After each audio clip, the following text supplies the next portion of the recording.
Eno ye program yo ensulo ey'enkya wano ku 3 ABN TV. Yiga okutandika olunaku ne Katonda.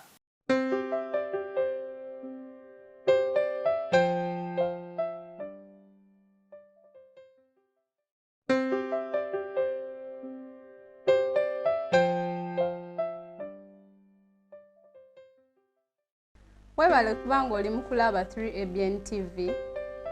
Ekyawandiikibwa kyaffe eky'olunaku olwaleero tukijje mu Nnakku essuula emu olunyiriri lwa 7. Bayibuli egamba Mukama mulungi era kigo ku lunaku olw'okulabirako ennaku era amanyi abo abamwesiga.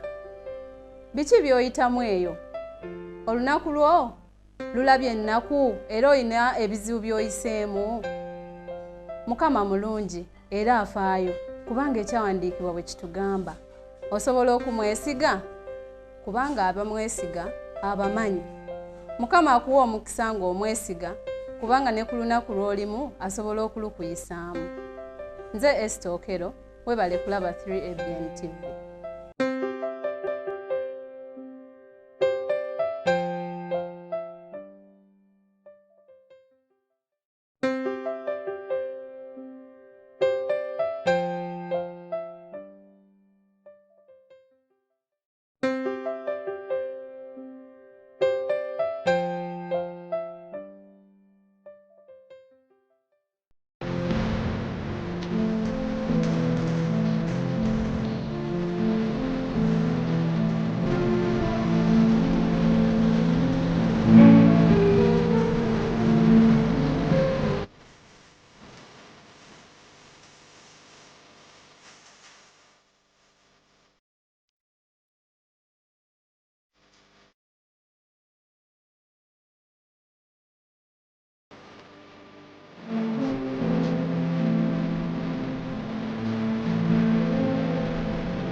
Atenderezebwe Mukama kubanga awulidde bye musaba.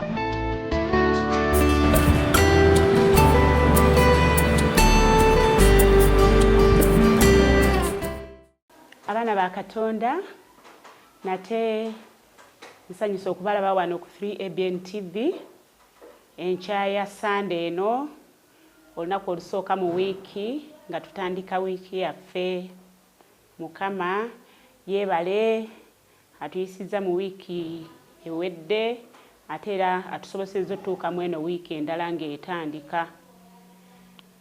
Nga bulijjo mu puroguraamu yaffe ensulo ey'enkya omuweereza wammwe owa wiiki eno nkyali Atimu Harriet Judith batuusa nga nze ndi mu maaso wano okuweereza era naawe muganda wange omulabi wa 3 ABN kwaniriza nnyo nenkwebaza okubanga walondawo okubanga owulirira 3 ABN mu kiseera ekifaanana bwe kiti. Mukama akuwa omukisa. Kale tugenda kuwaayo okusaba nga tugenda otandika. Mukama tukwebaza kubanga okutuusa kaakano otubedde kyekisa kyoffe obutamalwawo. Nkwegaya Mukama otuyigirize. Enkya ya leero nga tutandika wiiki eno tugitandike wamu naawe okutulungamya, okutukuuma, okutulagirira n'okutuwabula mu byonna. Nkwegaya yabeeramu naffe n'omulabi waffe yenna gyasinzidde okubanga atega omukutu guno ogwa 3 ABN okubanga alaba. Nkwegaya omuwa omukisa n'abaana be n'amaka ge n'emirimu gy'ogiwa omukisa kwa Yesu Kristo Mukama waffe. Amiina. Ekyokuyiga kyaffe ekyolayo kiriko omutwe ogamba owuga odda gye gava. Owuga odda gye gava. Kibuuzo. Olunyiriri lwaffe lumuli Yokaana 16:8. Yokaana 16:8. Yesu bw'alijja alirumiza ensi olw'ekibi n'olw'obutuukirivu n'olw'omusango. Yesu bw'alijja alirumiriza ensi. Ye bw'alijja, not Yesu. Ye bw'alijja alirumiriza ensi olw'ekibi n'olw'obutuukirivu n'olw'omusango. waliwo omwami omu yabadde anyumya emboozi nti akamu ku bubonero obukulu ewaabwe gye yakulira waaliyo omugga ogwakulukutanga naye nga guwezaako yaadi ntono nnyo okuva ku nnyumba yaabwe era bayanguyiranga nnyo okutuuka ku mugga ogwo naddala bwe baafulumanga emmanju w'ennyumba yaabwe kubanga mu budakiika si budakiika busikonda nga 3 nga watuuse dda ku mugga. Mu mugga ogwo mwe yayigira okutegeera kiki ky'owulira ng'owuga odda amazzi gye gava. Okuwuga ng'odda amazzi gye gava kikaluba era tegayitikamu, weetaaga amaanyi mangi so nga mu kudda gye galaga tekyetaagisa maanyi gonna. Era nno n'ekyenjawulo kye yalabanga nti ebyennyanja ebifu bye byawuganga nga bigenda gye galaga naye ebiramu byawuganga nga bidda gye gakola ki gye gava.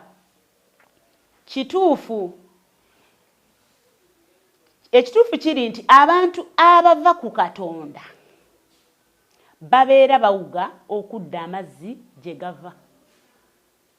Mu ngeri emu amazzi g'ekibi obunyoomi oba obutafaayo gabatwala ne gabakkiriza. Newankubadde nga kiyinzika okulabika nti okutambulira ku mayengo gye gadda kikuleetera okwanguyirwa. Omuntu yenna awuga ng'agoberera amayengo g'ensi gye gadda aba awakanya amayengo g'Omwoyo Omutukuvu. Ng'ayogera ku ngeri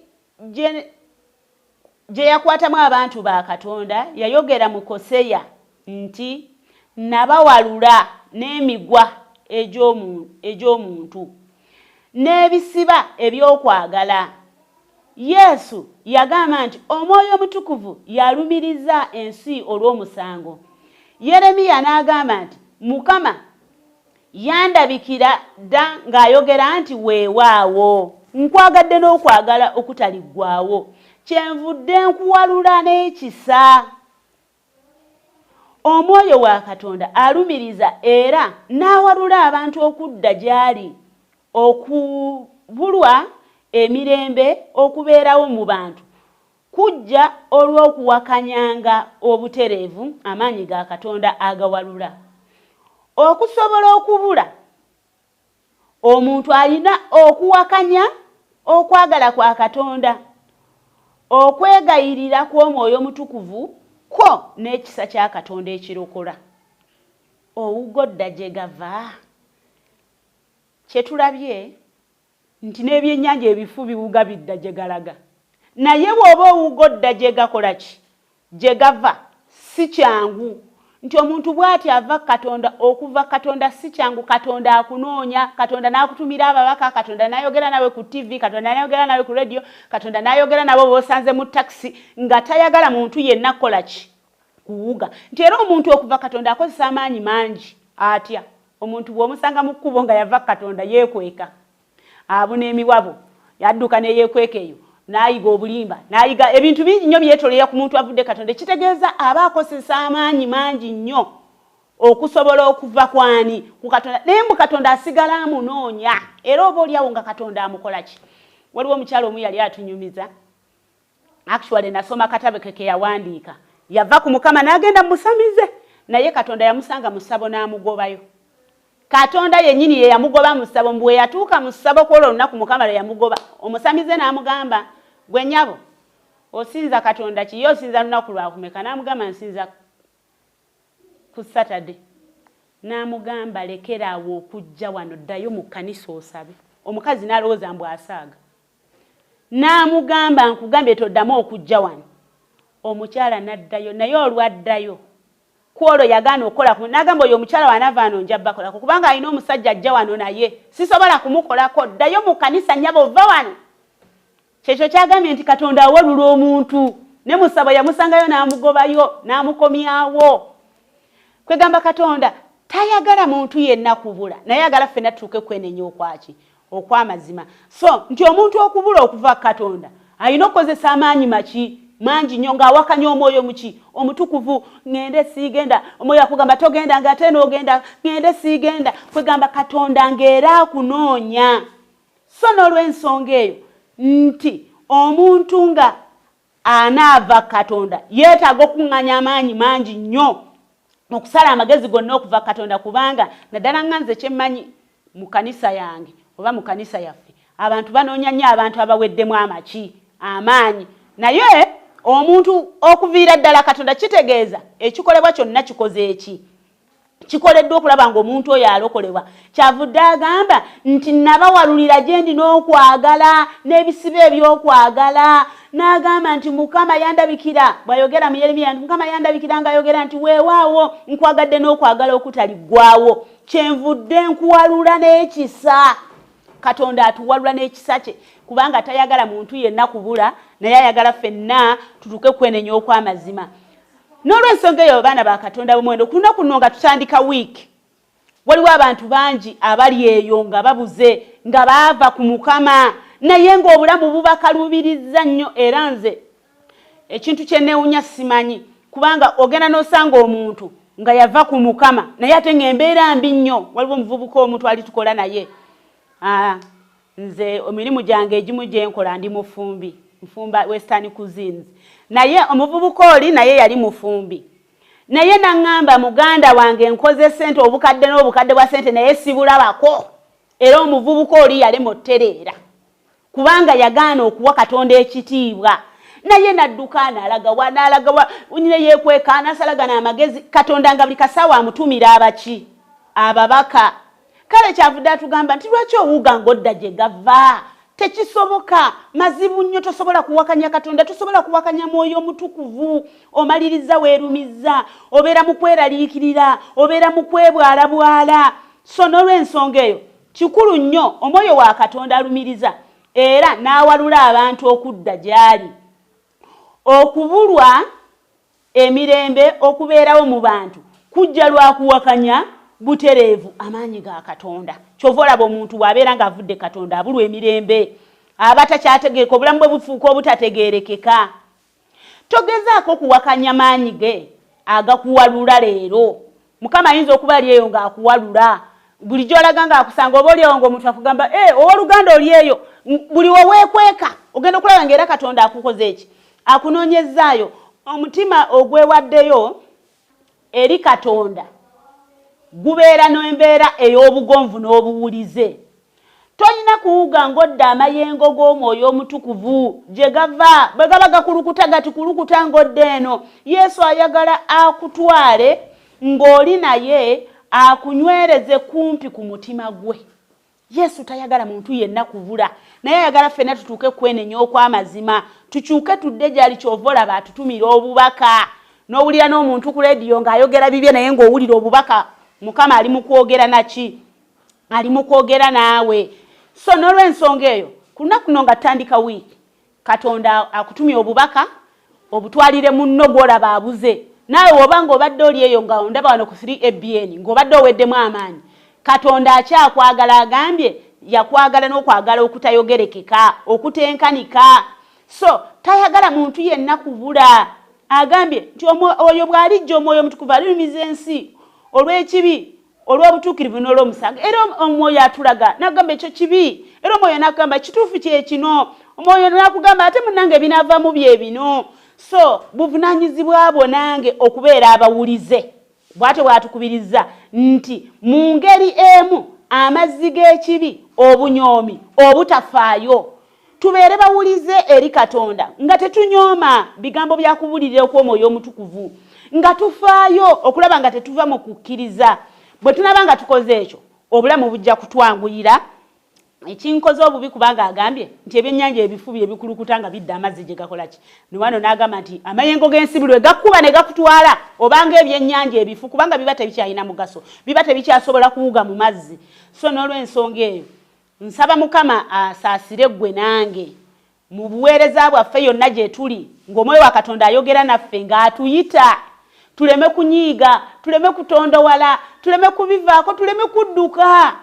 beerawo newawulira amanyi gatagali mugendako kanisa gendayo Mukama akulindiridde era Mukama mwetegefu okubanga asonyiwa byonna kubanga tayagala muntu yenna kubula naye ayagala ffenna tutuuke kukwenenya okwamazima tulokoke n'olw'ensonga eyo kyenkusaba muganda wange weekwate Katonda weekwate Bayibuli ebyandikwa kibi kye wakoze ekisobola okuddusa mu maaso ga Mukama kubanga agamba byonna yabifiirira byonna emigoje gye gituwonya ye bibi byonna byamubalibwa ffe tubeera abalamu so buli kibi kyonna kyowulira nga kikulumiriza nga Omwoyo Mutukuvu alumiriza olw'ekibi kitwale ku musalaba ogambe Mukama ye kyekituufu naye Mukama njagala obulokozi era Mukama tagenda kuwaayo eri ekibi tagenda kuleka agenda kusigala ng'akola ki ng'akuwalula okudda gy'akola ki okudda gy'ali kubanga bw'atyo bw'ayogera mu kigambo kye tayagala muntu yenna kubula naye ayagala ffenna tutuuke kwenenya okw'amazima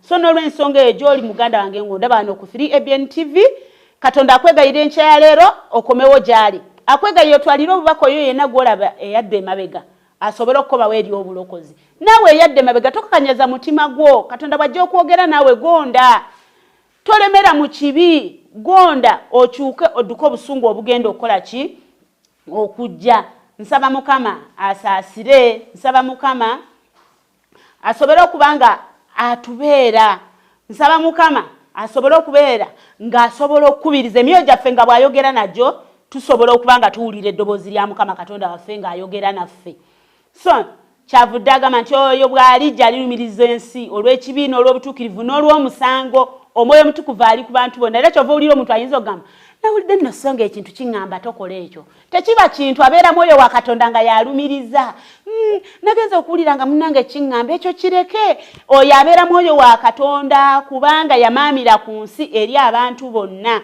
n'olw'ensonga eyo nsaba Katonda akuyambe nanga nyambe tuleme kukakanyeza mitima gyaffe tweweeyo eri Mukama tuleme kuwuga nga tudda gye gava tekisoboka si kyangu okubeera nga ogoberera amayengo gy'ensi yonna gye gakutwala kino wekijja n'ogenda n'ekyo ne kino n'ogenda n'ekyo ebintu tebigenda kubeerera biki byangu naye nsaba tuleme okuwakanya Omwoyo Omutukuvu nga bw'ayogera naffe tuwulira ekigambo ky'ayogedde naffe nga bw'agambye kubanga Mukama yasigala akyatwagala tasalira muntu yenna musango okutuusa nga omuntu ye yejjidde ddala ku Katonda naye Mukama asigala akyanoonya abantu be kubanga ekyamuleeta ku nsi si kusalira nsi musango naye ensi erokoke okuyita mu Yesu Kristo Mukama waffe n'olw'ensonga eyo nkusaba muganda wange maama wange mwannyinaze yenna ali eyandaba wano ku 3ABN TV Katonda atukubirize enkyaleero nga tutandika wiiki nga tutandika olunaku okubeera nga tuli bawulize eri Omwoyo Omutukuvu nga tuli bawulize eri ekigambo kya Katonda nga tuli bawulize eri okulagirira kwa Katonda kwonna kwaleeta eri obulamu bwaffe bwe tutyo nno bwe tunaasobola okubanga tutambuliramu ne Mukama Katonda waffe tetwetaaga maanyi mangi nnyo kye twetaaga kiri kimu kukkiriza na kugonda ebisigadde Katonda agenda kubitukolera nsaba Katonda atusaasire Katonda atuwe omukisa era nga tutambula mu weekend ebere ya mukisa gye tuli ku bwa Yesu Kristo Mukama waffe amiina katusabe Mukama njagala okwebaza kubanga otutandisiza wiiki eno nga tuli balamu erinnya lyo lyebazibwe otutandisiza wamu n'ekigambo kyo ng'otukubiriza okubeera nga tuli bawulize eri Omwoyo Omutukuvu kubanga yalumiza ensi olw'ekibi olw'omusango n'olw'obutuukirivu nkwegaya Mukama ffe ng'abantu twamanyira kukola bubi naye gw'oli Katonda omutukuvu era nga Mukama totusalira misango wabula oyagala ensi yonna erokokere ku ggwe era nga bwe kityo bwe kiri weebale taata nkusaba taata muganda wange ali eyo yaggwamu amaanyi ne muganda we ayina muganda we nga yaggwamu amaanyi nkusaba Mukama Omwoyo Omutukuvu abatuukeko gye bali ng'owalula abantu bo n'abo tobaleka taata ng'owalula abantu bo naffe totuleka kuva ku linnya lyo taata nkwegayirira nsaba ekisa kyo kibeeramu naffe okuyita mu nnaku lonna abagenda mu mikolo gy'embaga abagenda mu mikolo gy'okwanjula abagenda mu mikolo eza birthday n'abagenda okutambula eŋŋendo ezitali zimu taata buli omu omukulembere n'ekisa kyo babeererewo naye nga mu buli kigambo kyonna tukikola nga tuli ku mikolo buli kigambo kyonna tukikola olw'okuweesa erinnya lye ku kitiibwa kubanga bw'otyo oyogera ng'ogamba nti wemba mulyanga munywa buli kyonna ekintu kyonna mu kikola olw'okuweesa Katonda ekitiibwa nsaba ekisa kyo okwagala kubeewo naffe otuwe omukisa era Mukama wonna abatulaba obawa omukisa. Ekitiibwa n'ettendo mbikuddiza ku Yesu Kristo Mukama waffe. Amiina. Yiga okutandika olunaku ne Katonda. Olwo nno ebisuubizo bye birabike gy'oli.